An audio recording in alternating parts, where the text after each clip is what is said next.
Hello hi అండి, అందరికీ నమస్తే. Welcome back to Samitha's creation. అందరికీ క్రోధి నామ సంవత్సర ఉగాది శుభాకాంక్షలు అండి.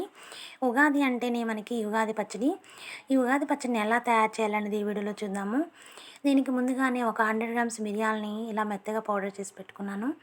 అలాగే దీనికి సరిపడా ఉగాది పచ్చడికి సరిపడా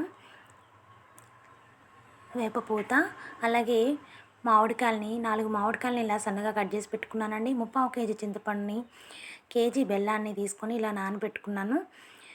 ఎందుకు ఇంత ఎక్కువ మొత్తంలో తీసుకోవడానికి గల కారణం ఏంటంటే, ఈ ఉగాది పచ్చడిని ఈరోజు మా ఊరు రామాలయంలో అక్కడికి వచ్చే భక్తులకి ఉగాది పచ్చడిని పంచిపెట్టాలనే ఉద్దేశంతో ఇంత ఎక్కువ మొత్తంలోనే ఉగాది పచ్చడిని తయారు చేస్తున్నామండి.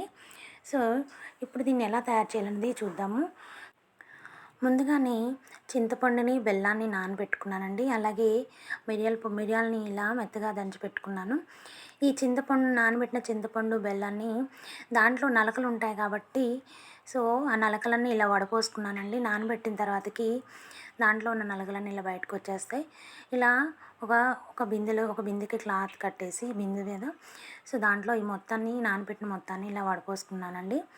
మనకి దాంట్లో చింతపండు కానీ బెల్లంలో కానీ నలకలు ఉంటాయి, అన్నీ పోవటానికి ఇలా వడపోసుకుంటే ఏంటంటే దాంట్లో ఉన్న నలకలు అనేవి రాకుండా ఉంటాయి.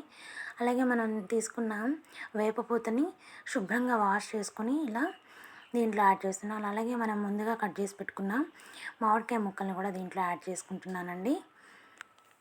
అలాగే ముందుగా మనం మెత్తగా దంచి పెట్టుకున్న మిరియాల పొడిని, అలాగే ఉప్పుని కూడాను దీంట్లో యాడ్ చేసుకొని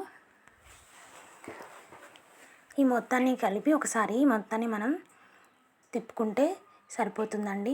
మనకి ఉగాది పచ్చడి అంటేనే మనకి షడ్రుచులు అండి.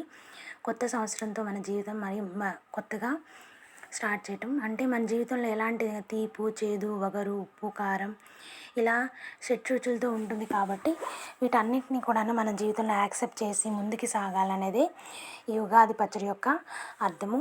Thank you so much for watching. Please subscribe, share my channel.